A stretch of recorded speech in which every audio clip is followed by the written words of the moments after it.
Hi, I'm Andy Webb from BeCleverWithYourCash.com. Welcome back to my channel. If you're new here or whether you're returning, either way, I'd love it if you would hit that subscribe button. And also, if this video is useful, if you find what I'm telling you here, something that's going to help you with your finances, which is what I try and do with all my videos here, please do hit that thumbs up button as well. So what I'm going to talk to you about today are reward and cashback credit cards. These are things that I use almost every single time that I spend some money. They are different, they have a lot of similarities as well, but it makes it quite difficult then to choose which one is best for you. And some people could be very firmly in the cashback credit card camp, and some people could be very firmly in the reward and air miles points kind of space. So which one is better? Well, let's start with the similarities and quite how they work. Obviously, they are credit cards. That's the most important thing to realize first of all, which means any money that you spend on them, you've got to completely clear that balance every single month. Otherwise, you will get hit by interest. And that interest that you get charged will wipe out any bonus points, any bonus cashback, anything extra you make will be wiped out by that interest. So if you're not someone who's confident that they can do that with a credit card, they're not comfortable using credit cards, then these aren't for you, right? Don't use them. Just stick to your debit card, because at least then you know exactly what you've got in your account and how it's affecting your balance. If, like me, you're happy to put all your spending on credit cards and then transfer money from your current account to wipe that out, and you can still use different tools like the apps you get on your phones or aggregators like Yolt or Money Dashboard to monitor the difference, how that affects your bottom line, then I think they are fantastic things to do, because this is spending you're doing anyway. Money that you are doing at the supermarket, at the shops, your council tax, all sorts of different things that you can use a credit card to pay for. You'll get a percentage of that purchase back to you for you to use later on to save yourself some money in other purchases. Now, obviously a cashback credit card, I'm sure most of you are familiar with that, but a cashback credit card will give you a percentage of that purchase back to your card, back to your account as money that you can spend. Now, some of them will do this on a monthly basis. Some of them you might have to wait to the anniversary. So once a year, all your cashback gets paid onto your card. So it's not always instant, but you will get that money back, and then you can transfer that. It would either knock it off your balance, or potentially you might be able to use it to spend on other things in the future, have it there as a little bit extra money to spend. Fantastic. Big fan of cashback credit cards. Reward credit cards, well, rather than getting money back, you get a point of some kind. Now, most of the ones, the most popular ones here, the reward ones, they are air mile type points.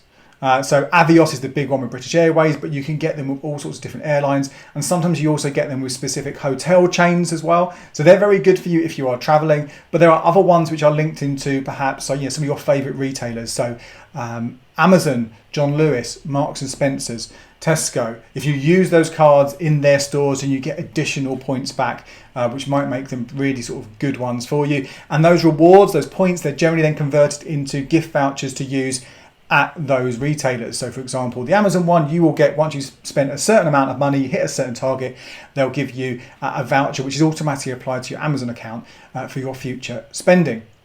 So that's where they're kind of very similar in a sense. You do the same thing, you get something back.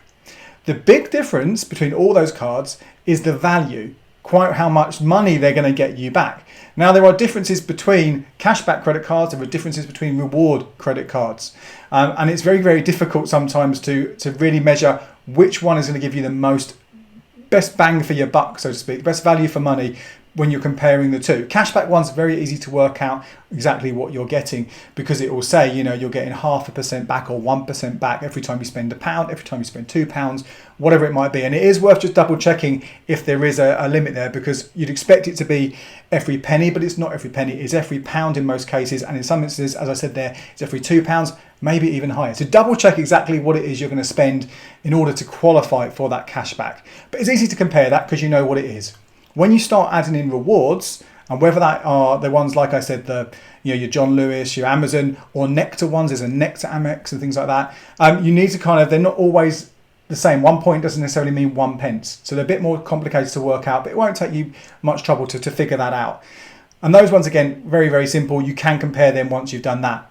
When we're looking at the kind of ones which are geared towards sort of air travel or hotels, it's a lot harder.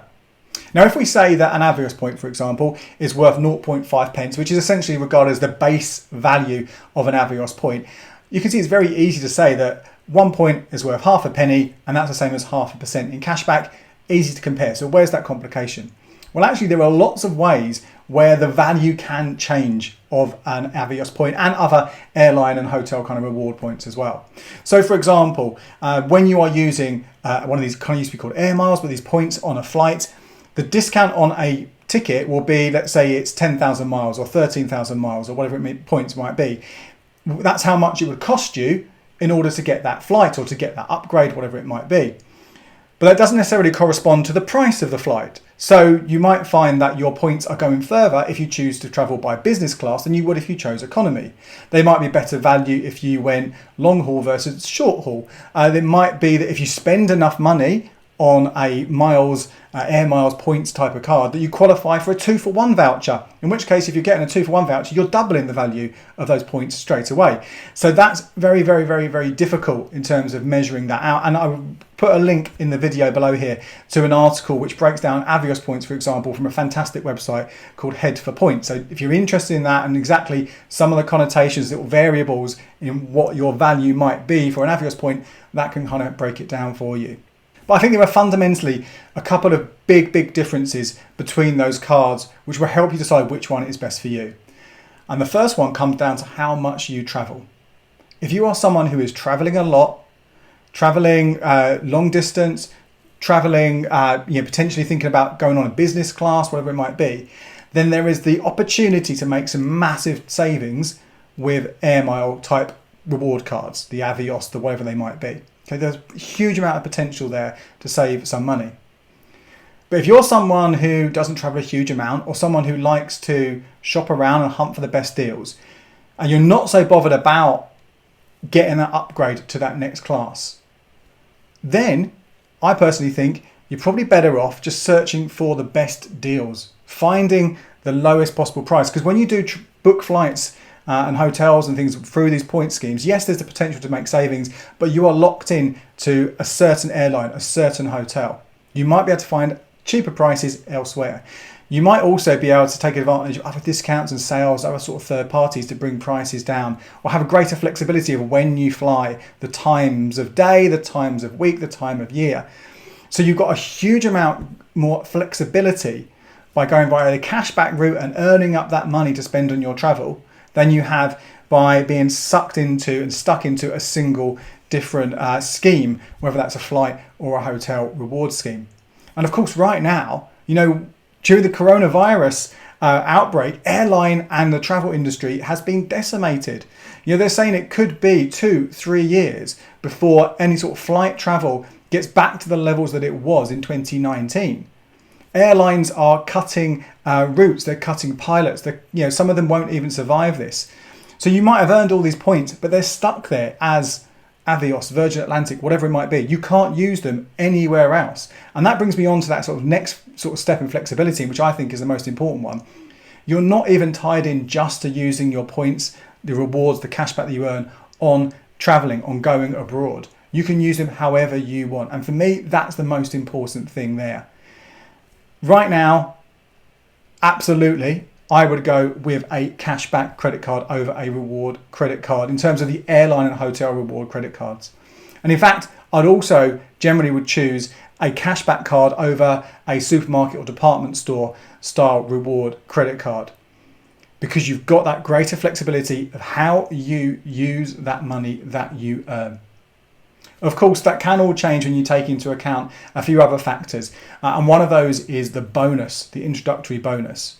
Now, the best ones for these generally come with American Express credit cards. And I've got a whole article that I can share taking you through the best cards right now and what those bonuses are. But often what you're going to get with an American Express, with a cashback credit card, is 5% back on the first £2,500 that you spent. It's worth about 125 quid in that first initial period. Normally 3 months. It has been extended for 6 months right now, but I don't know how long that will last. So when you click through, just double check how long you've got to hit that minimum spend to get that full bonus cashback amount. Check what that is. But that's a huge amount.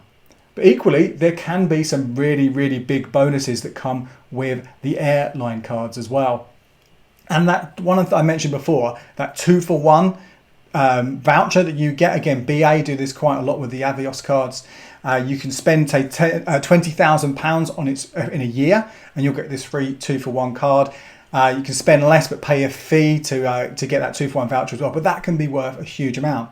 But again, right now, I don't think that's the right thing for you, but maybe in the future, as airline travel slowly comes back to what it was before, and we understand what's going to happen with the cost of flights as well. Because remember, those points that you earn, they're only going to come off the cost of a flight. If a flight gets a lot more expensive, you might need more miles to cover that upgrade, or you might need to pay more money yourself or higher taxes, whatever it might be.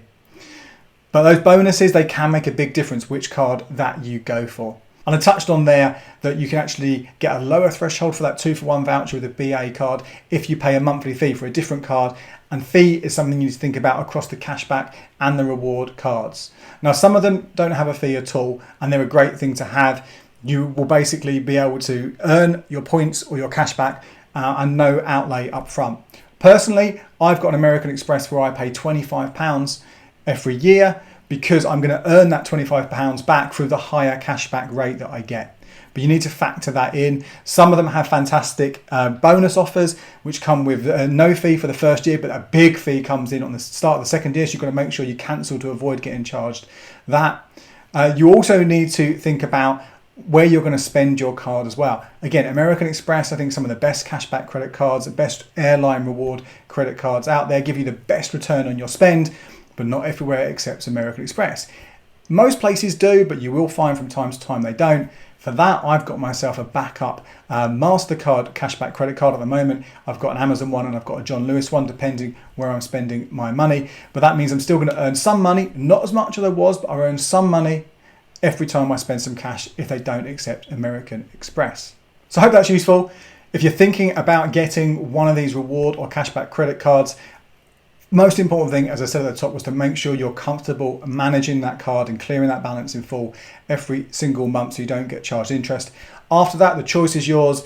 Long term, personally, I always go with the cashback credit cards, but right now in particular, over the next couple of years, I definitely think earning cashback that you can spend how you want is going to be a much, much, much better choice than getting some airline or hotel points that you might not be able to use for years to come. Now, please do, if this was useful, make sure you do hit that subscribe button. Really love it if you can. And also hit that little thumbs up. It makes a huge difference to helping other people find this video. Leave me comments as well. I'd love to hear which cards you've got, which ones you use. If you are an airline reward credit card customer, what do you think of them? Do you have an argument you think could change my mind? I'd love to hear it. Until next time, cheers. Don't forget, there are plenty more videos on my channel to help you make the most from your money. Here are a couple you might like.